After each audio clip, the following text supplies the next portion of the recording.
start recording, Elizabeth, and thanks again for the help. There you go. All right, so hello everybody, good to be back with you. I do hope everybody is well there. Just thumbs up. Is the air quality a little bit better than it's been in the past? That's what I'm hearing from relatives. Good. I'm glad to hear it. I know it's been particularly rough to have a virus and major forest fires at the same time. I'm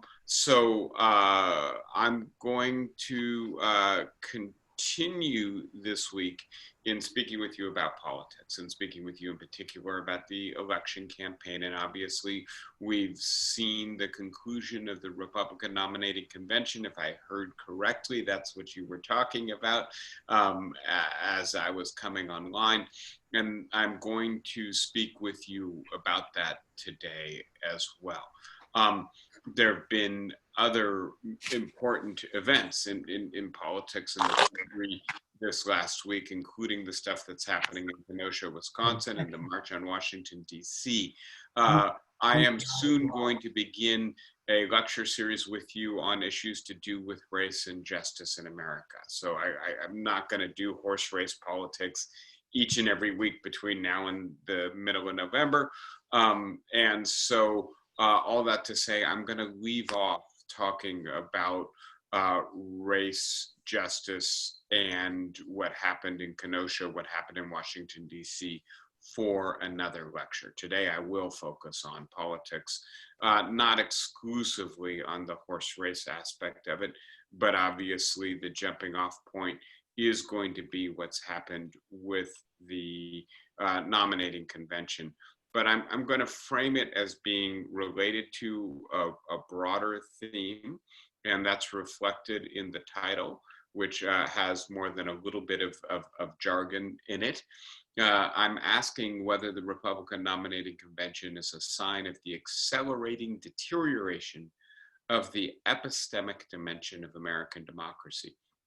And at different points over the last few years, we've spoken together about the relationship between truth and democracy, as well as about what's happening to what's sometimes called the media ecosystem, which structures the public sphere of a modern representative democracy.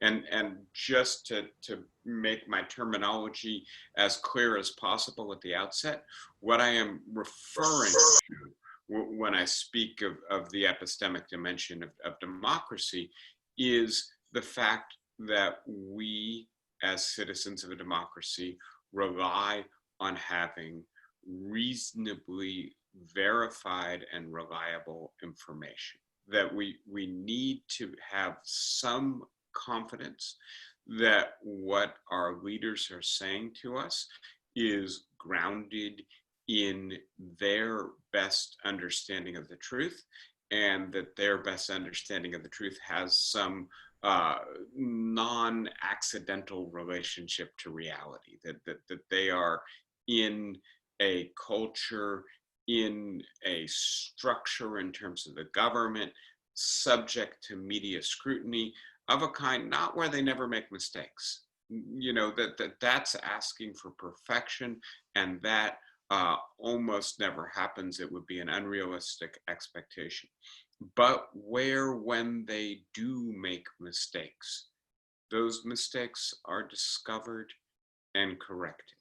And so my inspiration here is John Stuart Mill, one of the most forceful defendants of a free press in the 19th century. And he referred to the modern condition for democracy as reflecting two aspects of the human relation to knowledge. One of them is that we are fallible, which means we make mistakes. We don't have any kind of absolute insight into the truth. That's just not the condition we are in. We are frequently guided by our intuitions and our prior understandings. As later cognitive science tends to say, we tend to think fast too much of the time, And when we think fast, we are guided by the cognitive apparatus our brains develop, which do very good at making order out of all this information, but sometimes they don't detect the new patterns, the new information. And I think part of what we're dealing with in the coronavirus is not just that Donald Trump failed to manage it, but that our science and our public policy and our media system didn't do an adequate job at understanding the full nature of the risk. But having said that, I think many of us have corrected ourselves, have learned from our mistakes. And what John Stuart Mill says is we are fallible, but we are corrigible, right? We're not incorrigible. We can be corrected. We can come to understand that we've made a mistake, why we've made a mistake, and fix it. And in a democracy, we are deeply dependent on science, on journalism, on academia, on political parties and the broader culture to keep us on track, to correct us when we fall off track. And so when I speak of the deterioration of the epistemic dimension of contemporary American democracy, I am concerned that those self-correcting mechanisms, our capacity to learn from our mistakes, is beginning to break down. And that the Republican nominating convention perhaps puts this on display in a way that we haven't seen. So how's that for an optimistic start to the lecture? Let me give you more happy news, and that is that it appears that over the last week since we last spoke, Donald Trump's chances of winning the election have gone up a little bit. And this is not reflective of either polling or what happened as a result of the Democratic nominating convention. As a matter of fact, Joe Biden got a peculiar kind of bounce, right, coming out of the convention. And that was a bounce in his favorability. It does not appear that more people are supporting him and saying that they will vote for him, but he was already in a strong position in the polls. You wouldn't really expect him to improve much unless this is going to be an absolute landslide blowout victory for Joe Biden. And given the extent of polarization in our politics, the number of people who are just dug in about their political identity, right? That they will go pretty much wherever their party goes because their sense of self is so caught up with their partisan identity. You wouldn't expect Biden to be able to do much better or Trump to be able to do much worse than he's doing in terms of polls. But where Biden did improve, and I think this is extremely important, is in his favorability rating. People basically saying, what the convention showed me is somebody I like and trust. And please note that we've got the Nielsen ratings now, that neither one of these conventions will go down in history as the most watched convention. Their ratings were down. It's unclear how many people were seeing them on social media or the internet, but when it comes to television, not as many people watched the conventions as have watched them in the past, but more people watched the Democratic National Convention, maybe 5 to 10% more, not a huge margin, than watched the Republican National Convention. And they came away from it with the decided impression, based on the polling, that Biden is somebody that we have a favorable attitude towards. He's likable, he's empathic, he gets us, he is trustworthy. And this is going to be an issue for the Trump campaign, as we'll see. One of their main strategies is to demonize Joe Biden or to suggest that he is incompetent and captured. And what we're seeing from the polling indicates that if one of the major functions of the Democratic nominating convention was in a sense to immunize Joe Biden against this attack. So far, it appears to have succeeded. But having said that, Trump is doing better. And this is the 538 model. I explained some of the way in which it worked to you last week. So this is not simple polling. This is an effort to predict what's going to happen in the elections that are around 70 days away now. And it takes into account both economic data and data related to the pandemic. And what it finds is that that's retrospective data, but that in both those regards, the country is doing a little better now. And that means generally that Donald Trump's chances of winning in November have come up. And so I want to be clear about that. That's the state of play of the horse race. Note, please, that if I wanted to, I could have reproduced exactly the same slide from last week for this week for looking at things at the state-by-state level.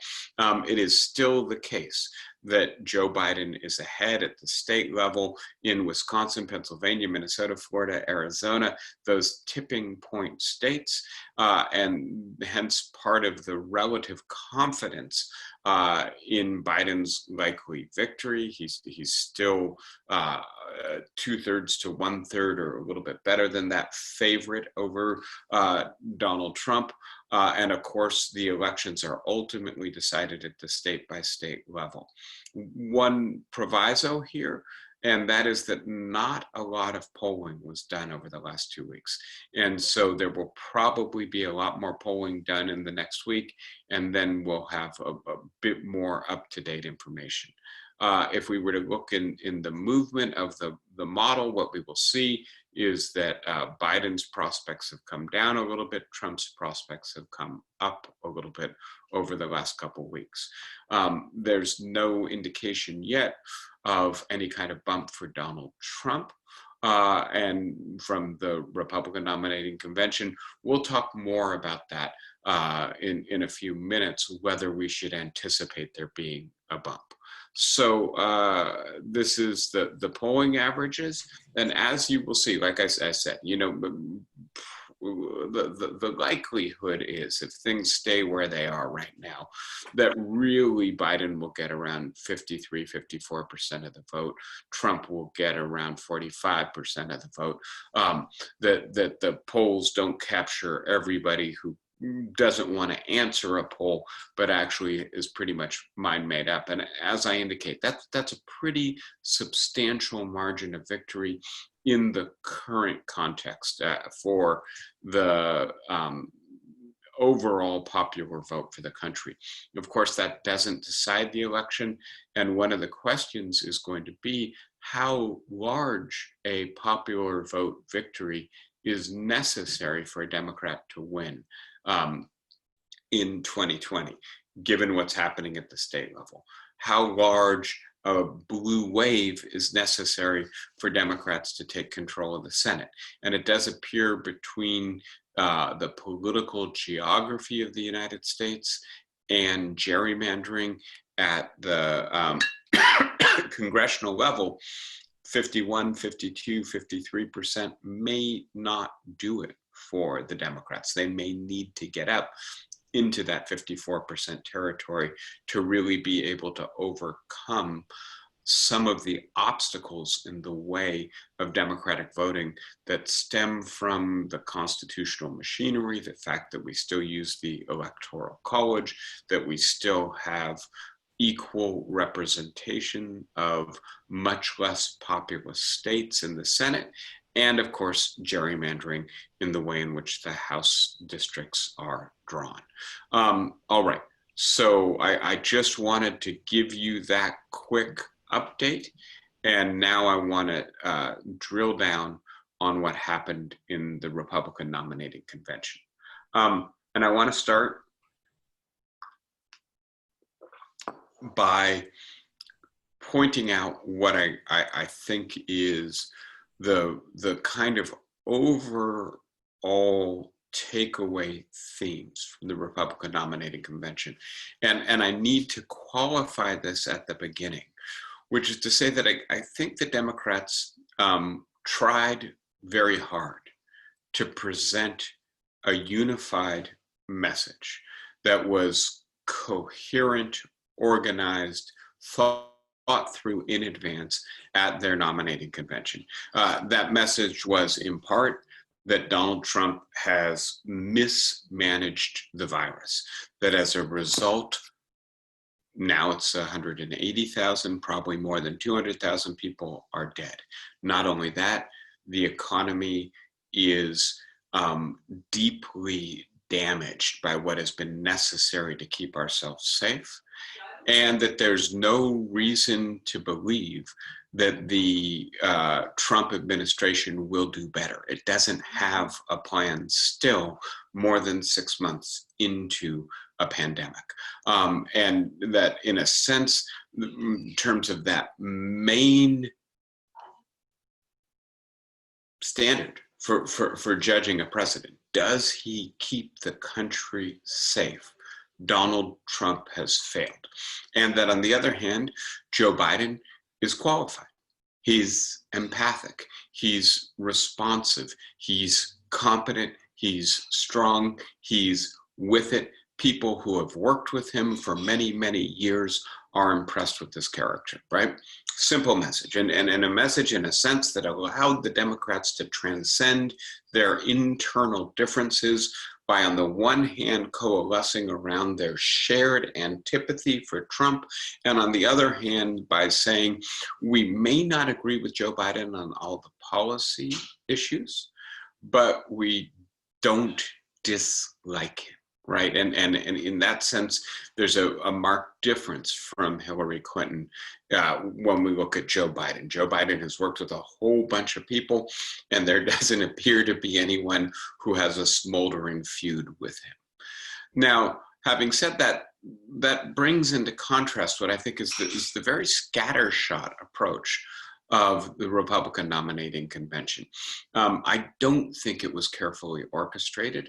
And in particular, the 70-minute speech that Donald Trump gave on Thursday night, the second longest acceptance speech for the last 75 years, longest in terms of time, longest in terms of words, was rambling, was not focused, was not attempting to deliver a single takeaway message, right? And so part of the question is why? Why wasn't the messaging more tightly scripted?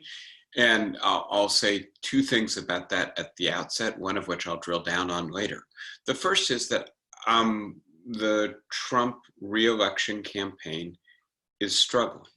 It's struggling at the organizational level. There's already been one big shakeup. It's not clear that there won't be a second shakeup. It's struggling also at what I want to call the existential level. The fact of the matter is that it's very difficult to run for re-election in the middle of a pandemic with the economy cratering. Right? If the national response to the twin threats of pandemic and economic contraction have not been well managed, and the evidence is there in the numbers, in the number of people who are dead, in the number of people who've lost their jobs.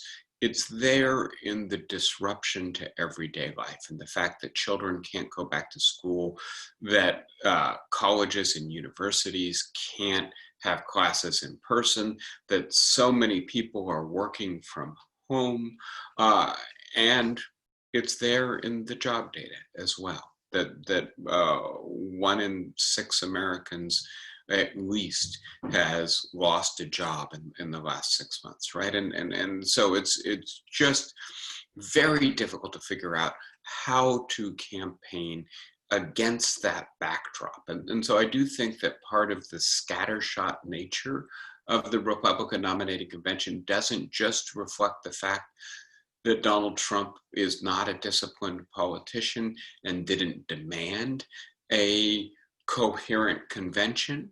It's not only in the fact that his campaign has been shaken up and doesn't appear yet to have a clear direction. It's also reflective of the actual situation that the campaign faces. But having said all of that, I do think that there were some substantial big themes in the convention. And I'll just briefly outline what they were. And I think the first and the most important, in a sense, is that what is troubling the country right now, that's too weak a word, what is plaguing the country right now is not Trump's fault. That he is masterful in playing the politics of us versus them. That's really the whole foundation for his political career, is a sense that he represents a true America against the hostile outside forces of immigration, of racial diversification, of globalization that are undermining some mythic great American society. And so the politics of blaming others comes very naturally to him. And he's clearly trying to blame others for what's wrong with the country right now. So in the first instance, this is not the coronavirus, this is Kung flu or the China virus, right? Using racist language. One of the things Trump does very well is to relabel his opponents and events that are hostile to him. We've got Sleepy Joe, we've got Slow Joe, right? You know, the effort is already there, though it appears not to be working very well against Joe Biden. But it does appear that at least in the media orbit that Trump supporters move through, this idea that this is the China virus, that this virus is associated with another country and invaded us from there. Epidemiological evidence to the contrary notwithstanding, is critical to the response, to say that the president hasn't mismanaged this, the president has been attacked from the outside and is now responding forcefully. Similar, to the extent that there are economic problems in the country, or even more so disorder in the country, it's because Democrats and others in the deep state have blocked what the president wanted to do. He wanted to reopen the country quickly, but Democrats prevented him from doing that. He wants to fast track plasma treatment, but the National Institute of Health and the CDC was blocking him. The deep state was blocking him, right? Again, trying to shift blame and responsibility away from him onto other actors for what's happening in the country, I think is one of the central pivots that Trump has to make, and has to make successfully, to have a chance of fighting to a victory in this election. And what we saw at the RNC was that very much on display.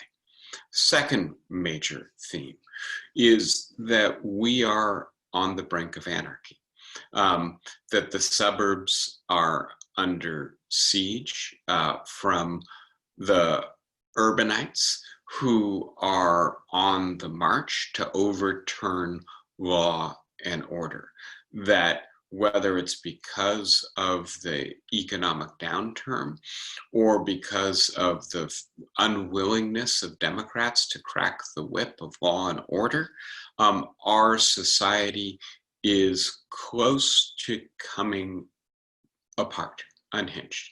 And that you need a forceful leader, a leader who is willing to use all the tools of repression to reimpose authority and order, and that Donald Trump is that man, right? And again, the symbolism of using the White House as the backdrop for the acceptance speech, and in particular, the way in which it was decorated. It didn't quite have a golden Trump on top of it, but it was very much a authoritarian imagery that was being employed at this convention.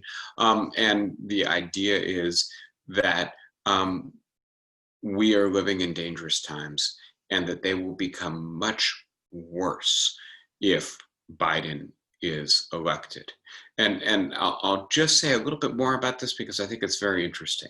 The crime rate is up in the United States. Violent crime, although we've got to be careful because the data is not very good and not very reliable, hard to aggregate. We don't do a good job collecting crime data in this country. It does appear that violent crime is up in many major cities in the United States, and that wouldn't be surprising given the economic downturn we are experiencing. But it's also clearly the case that the crime rate is much lower today than it was 25 or 40 years ago. And that's true for property crime, that's true for violent crime. And the relatively minor uptick in crime that we've seen in no way diminishes that. However, Americans' perception of crime is distorted. And I'll give you a simple illustration. If you ask someone how likely they are to be the victim of a violent crime in the coming year, and for most of us, the answer to that, objectively, just looking at the data, is 1% or less, right? There's a 1 in 100 chance that in any given year, you will be the victim of a violent crime. Most Americans say there's between a 10 and 15% chance that they will be a victim of a violent crime. So we have a wildly exaggerated sense of the threat of crime to us. And this has a lot to do with our media environment. You're familiar with the phrase, if it bleeds, it leads. And the people who analyze the reporting on violence in the media, particularly in the local news, find that this is absolutely true. And that, as it turns out, although there's been this dramatic decrease in crime in the United States, especially in the last 25, overall in the last 40 years, the amount of time spent covering violent crime in the local broadcast television news has either stayed steady or gone up. And it's given pride of place. It leads the news, and it's often racially stereotyped. I shouldn't say that. There's often a focus on African-American criminality, Latino criminality.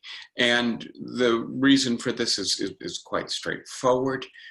If it bleeds, it leads because if you lead with a crime story, people keep their eyes on the television and your ratings go up and your commercial revenue goes up as a result. That's part of a complicated story. But all of this to say, with the crime rate going up somewhat, with protests sweeping the country, most of them peaceful, but some of them turning violent at the margins, with perhaps, I think there's some pretty good evidence, some of the violence tolerated, even encouraged by the police in order to discredit the protests. There is sufficient fodder for this theme that we are on the brink of anarchy. And in particular, this effort to suggest that the suburbs are next, right? That if the Democrats come to power, they will try to export the problems of urban America to suburban America, right? That is the second effort that the Republican National Convention, and it appears Donald Trump's messaging for the next couple months is trying to get people to accept as the reason to stick with the president. We're in bad shape, but it's not his fault.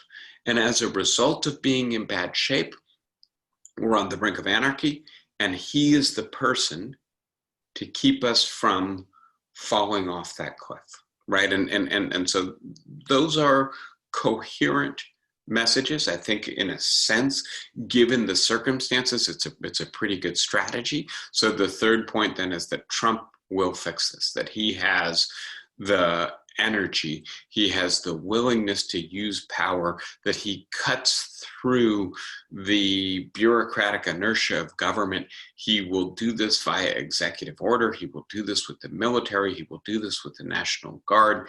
He will keep us out of the sinkhole of anarchy and then turn to fixing the virus and the economy. Fourth point related to this is that Biden won't and can't do it, that he lacks the energy, he lacks the focus, that he himself may be a moderate and a nice guy, but that he, at this stage in his career, given his age, is no longer really in command of himself, that he is being captured by people who are more radical than he is, that he is essentially the puppet of Alexandria Ocasio-Cortez, of Hillary Clinton, of Nancy Pelosi, of Kamala Harris. You notice they're all women, right? And that he, therefore, even if the Biden of 20 years ago wouldn't have done this, will, if he's elected, not be a forceful leader, not support the police. As opposed to that, he will embrace the Black Lives Matter agenda. And by the way, I encourage you on a fairly regular basis to take your medicine, to watch Fox News every now and then. And if you watch Fox News, you will see that Black Lives Matter is regularly referred to as a Marxist, anarchist, radical organization, right? And I'm not saying that there aren't some leftist elements in Black Lives Matter, but I think that the caricature that is presented in Fox News is clearly inaccurate. But, and this is where we're going, you have to remember that Fox is the most watched news network in the United States. And so one of the things I want to say about the incoherence of the messaging at the Republican National Convention, nominating convention, is that in a sense, Donald Trump has relied in his 26 campaign, throughout his presidency, and now in his re-election campaign, on the fact that there is a large media ecosystem that is going to take whatever he says and does and put the most favorable spin on it possible, make it appear to be more coherent, better justified, have better outcomes than in fact it does. And again, if you watch Fox News, what you will see again and again, and if you read Breitbart, or if you go to other places in the right-wing media ecosystem, you will see a message that's altogether different from what you would see if you read the New York Times or watch CNN or watch PBS, listen to NPR. The message is that the president has mainly succeeded in combating the coronavirus, in balancing the competing concerns of combating the virus while minimizing the economic damage that it does, and that to the extent that there are failures, they are not his fault. It's the deep state that's resisting him. It's the inertia of bureaucracy in the CDC or the National Institute of Health. It's Democrats who control large states and who've been unwilling to go along with the president, right? And so to not lose the forest for the trees, part of the reason you're getting, it seems to me, a scattershot approach to messaging at the Republican nominating convention is because Trump relies on a media system that makes the best out of his messaging. He does not need to be disciplined. And this thing gets us to the fifth point. There's clearly one group that Donald Trump recognizes, his campaign recognizes, that he cannot win without. And that is a substantial portion of white suburban women. And Donald Trump has, according to the polls, lost much of that support. He's lost it because of the mismanagement of the virus, and because these are the people whose lives are being undermined by what the virus is doing to our society. If you drill down on the data on job losses, which I will do for you at some point, what you see is that it's especially women who are losing their jobs. The previous recession, the Great Recession of 2007, 2008, it was dominantly men who lost their jobs. But in 2020, it turns out it's much more women than it is men. And this is in part because kids are home from school, because people are contracting the virus and need care. And there remains this systematic bias in the distribution of care labor in our society and economy. Women do 80 to 90% of it, according to the data, which is imprecise to say the least. But the bulk of the work of caring for kids who are home from school, caring for sick relatives, spouses, et cetera, is done by women. Women have left the labor force in much larger numbers than men in order to cope with what the virus is doing to our society. This is eroding support for Donald Trump among women, especially white suburban women whose vote got him over the edge in critical states in 2016. In addition to that, these women have images in their mind of children being separated from their families at the border, of children locked in cages on the border, of children dying from neglect while in holding or detention facilities, of children permanently orphaned by the mismanagement of the separation policy. And this is just one set of images, but it's a set of images that tends to repel white suburban women. This is not who or what they thought they were voting for. Yes, they wanted someone who maybe was going to crack down on immigration, but not in that way, right?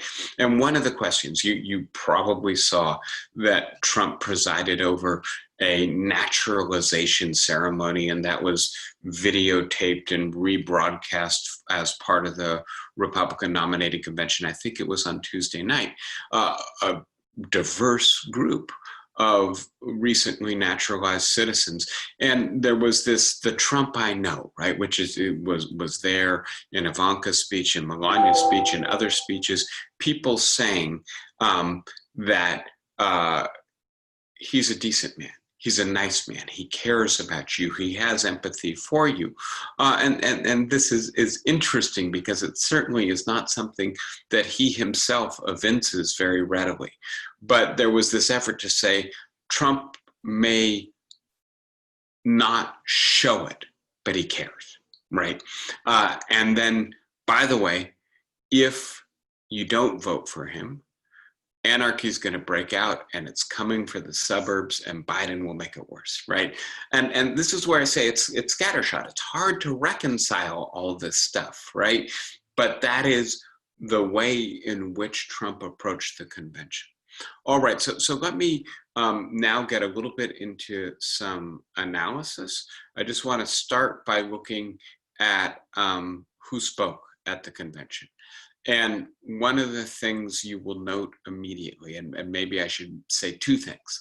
The first is that of the people who spoke for more than 10 minutes, right, and Donald Trump really took by far and away the lion's share of the time from the speakers who spoke for a long time. 1, 2, 3, 4 of them were named Trump. Right? 4 out of 6, right? You have only Mike Pence and Tim Scott who were not members of the family. If we continue down to the next list, we get up to 6 Trumps, right? And so what you're seeing is that there's a peculiar all in the family nature to this convention. But I think more importantly, what you're also seeing, there's no former Republican president.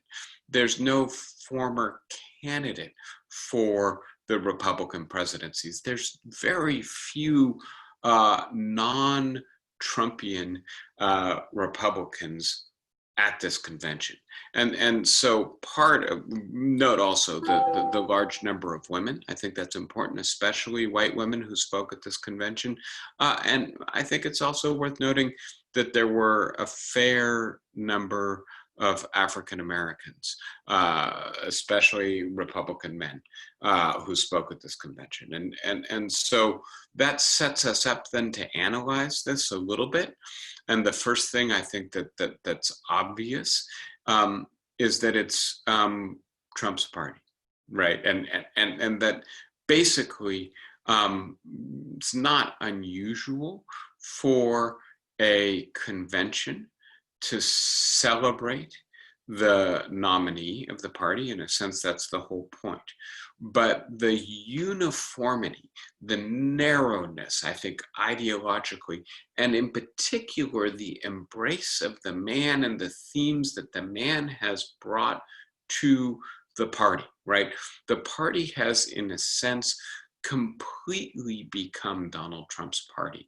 And if the Republican Party loses in 2020, which there's good indications that it's on its way to doing, which doesn't mean that it will, but if it does, this is going to create, I think, an identity crisis for the party of a kind that we haven't seen in American politics for probably at least 50 years, since the Democrats wrestled with what to do about the Reagan Revolution. And so that's the first thing I think to notice. The second thing to notice is that coherence was not the aim, that there was no effort to reconcile competing themes: tough on crime, law and order, compassion, good for immigrants. Those themes don't really hang together, but it didn't matter, I don't think, for this convention. Perhaps it didn't matter because there wasn't sufficient discipline, but I think it also didn't matter because it was not a weighty consideration. And I'll talk a little bit more about that in just a moment. Now, the full embrace of post-truth politics, and that's where I really want to concentrate for a few minutes. In saying this, I'll start with the idea that at least 3 main speakers referred to the coronavirus in the past tense, right? It's over. That's a very odd thing to say, right? Not only is it not over, not only are thousands of people contracting the virus on a daily basis, but unless the public health models are badly mistaken, it's quite likely to get worse between now and the end of the election. And so the idea that the virus is somebody else's fault, that the virus isn't that bad, that the virus has been successfully managed and contained, this is not merely spin. This is not merely ideology. This is an effort to redefine reality, to say things are different from what we know them to be, right? And when I say we, I guess I'm talking about anybody who reads the Wall Street Journal or watches PBS or looks at public health publications or pays attention to scientific research about the virus. I'm not referring in the first instance or primarily to a partisan group or a partisan identity, but I do believe, nevertheless, that there's a partisan skew in who actually watches the media, who reads the papers or outlets that present the version of reality that is the version that actually structures our lives, that actually threatens our lives. And I'll say a little bit more about this in a few minutes, but having said that there's a partisan skew, to state the obvious, Republicans are, for the most part, not tuning in to those stations, right? Not reading those outlets. And I'll talk a little bit more about Facebook in a few minutes, but that's the source where the majority of Americans get their news from these days. And the right is much more active on Facebook than the mainstream Democrats or the left are.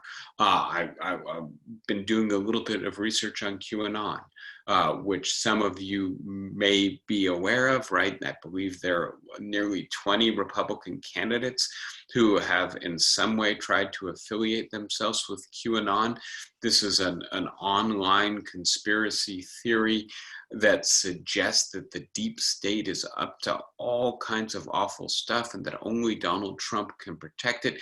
It's pure fantasy. It's pure conspiracy theory. And it's really hard to tell how influential it is, but it certainly appears that millions of people are subscribing to it. Now, that's the tip of the iceberg of disinformation. It's the worst and most extreme aspect of it, but I do think it indicates the extent to which the 21st century media system makes it possible for false information, for disinformation to circulate freely and take hold and convince large portions of the population. And I think one of the things that is so distressing about the Republican nominating convention, about the Republican Party becoming Donald Trump's party, is that we see one of the two main parties in a modern representative democracy embracing the media ecosystem that has no relationship to the truth. Now, here's my question. We're in the middle of a pandemic. If you don't pay attention to doctors, science, public health officials who are doing their best to protect you, you will become more vulnerable to the pandemic, right? It just, I think, right, this is the test of, if you will, a reality principle, a question of whether or not we will, in fact, when the reality that we confront is stubborn and dangerous enough, continue to manufacture our own reality at mortal peril to ourselves, or will we instead say, wait a sec, this is real. This is threatening to me and my spouse and my parents and my children, my grandchildren, etc. I need to do something about this. I need to wake up to the truth and react appropriately. And so I think, in a sense, if the post-truth politics of the Republican nominating convention succeeds in this historical moment, it's a really sobering insight into how badly damaged the epistemic dimension, the relationship to truth, is for democracy right now. And so, having said that, I'll note that the coronavirus and the pain it has caused were almost entirely ignored, as if by not mentioning it, we could wish it away. and that other major stories of the day, whether it's Hurricane Laura or fires in California, which you're all too painfully aware of, or the unrest in Kenosha, were mainly ignored in this convention as well. Now, I wanted to share with you a little bit of information about the media ecosystem, which I've shared with you aspects of it before. But I think before I do that, I should stop and ask to see if you have questions so that we don't run out of time for that as well. So I'm going to unmute everyone. Just beware that your background noise will now pick up. Who wants to start us off with a question, comment, disagreement? I'm surprised you left Gavin Newsom's ex-wife off the chart, since she made the single most obnoxious speech of the entire convention.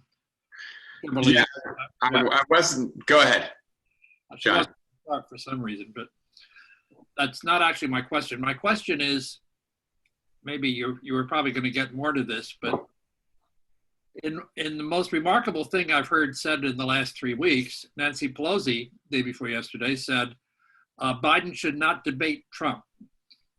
She said in a press conference right off the bat, she wasn't even asked the question apparently. She just volunteered this information that he should not debate Trump because Trump tells lies and whatever, some other reason like that.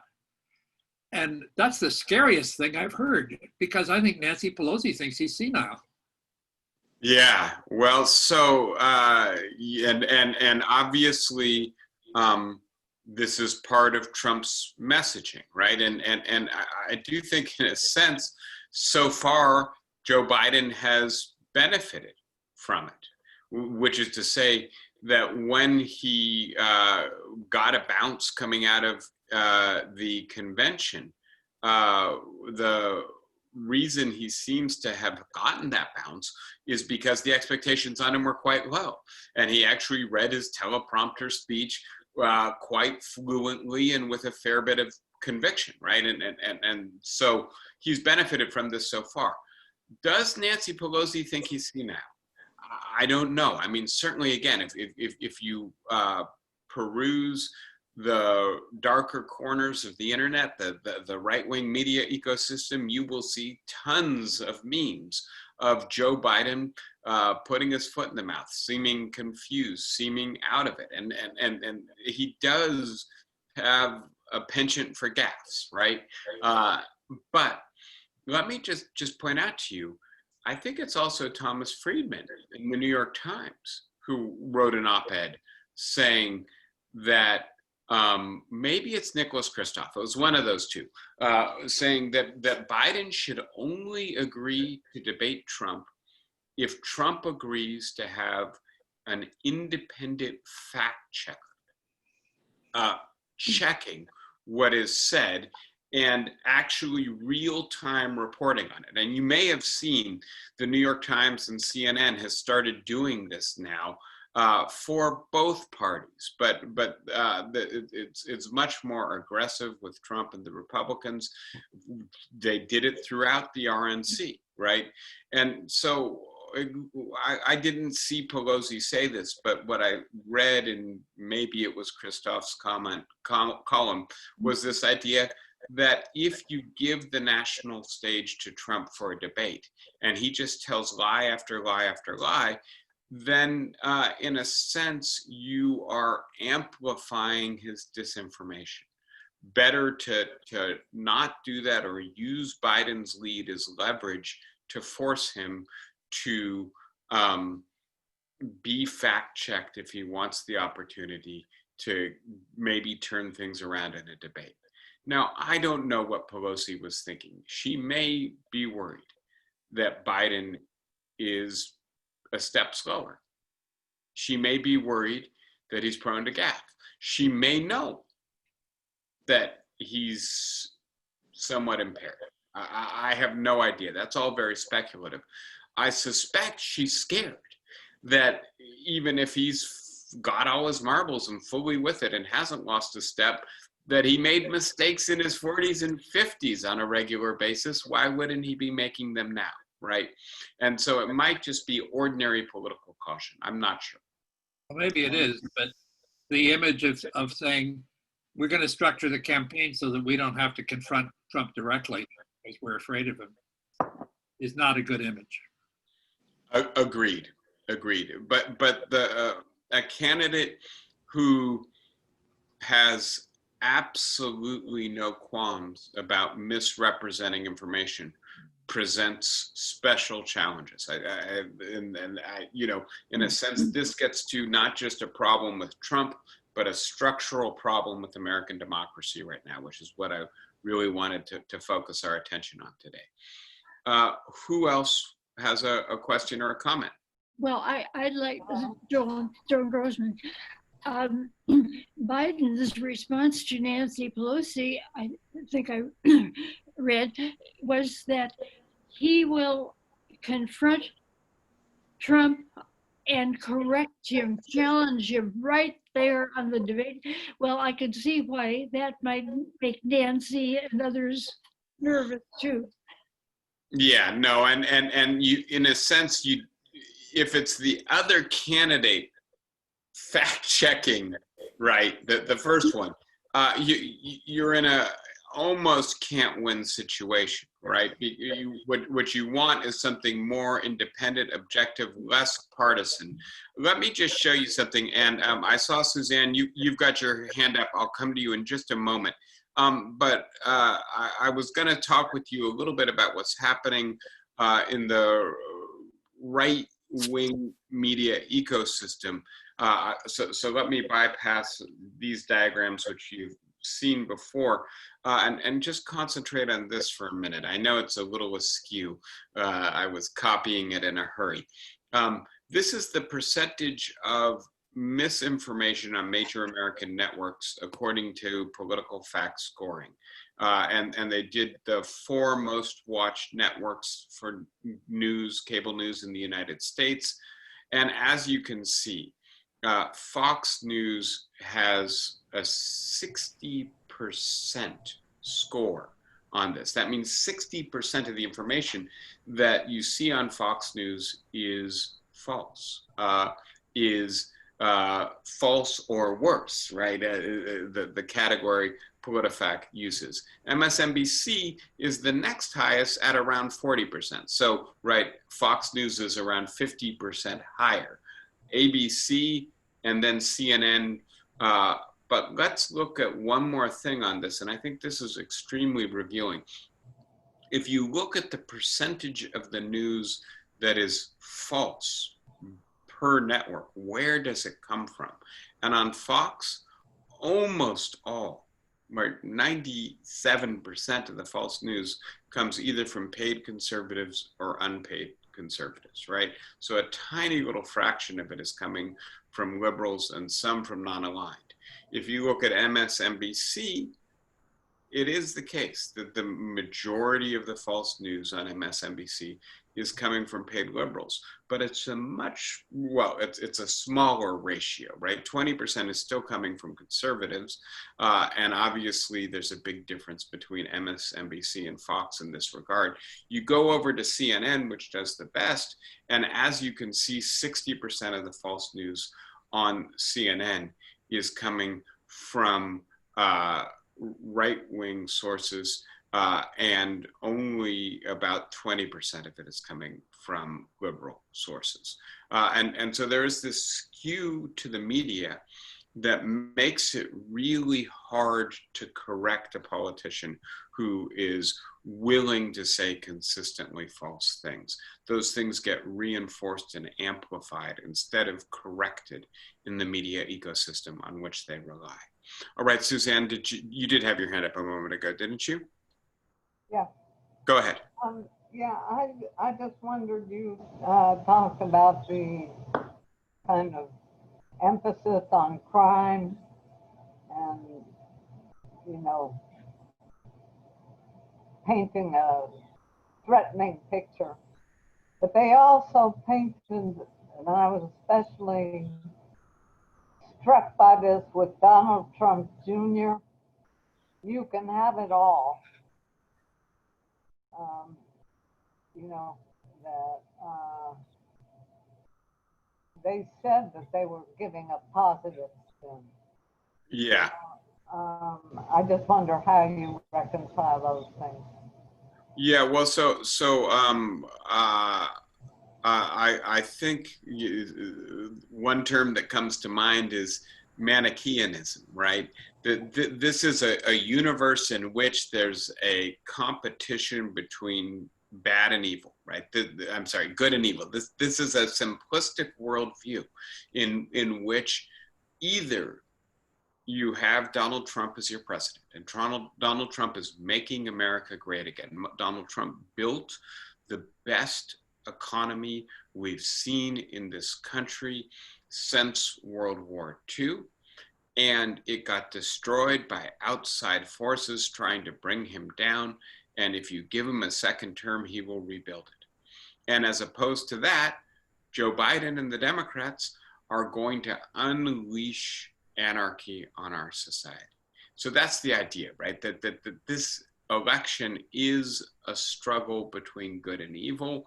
We saw Donald Trump say that Joe Biden would destroy America's soul, right? And yes, the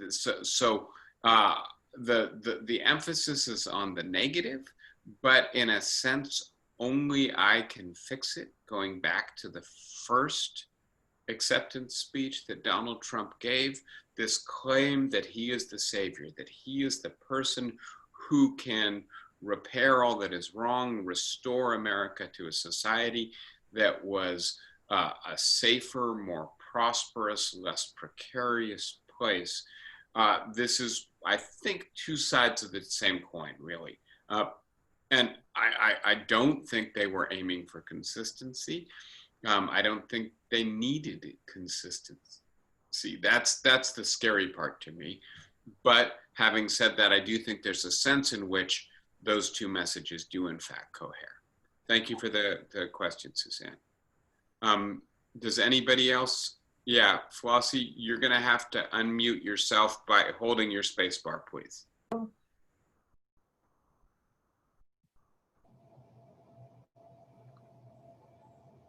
Ready? Yes. Oh, Flossie, you have to hold the space bar. Yeah.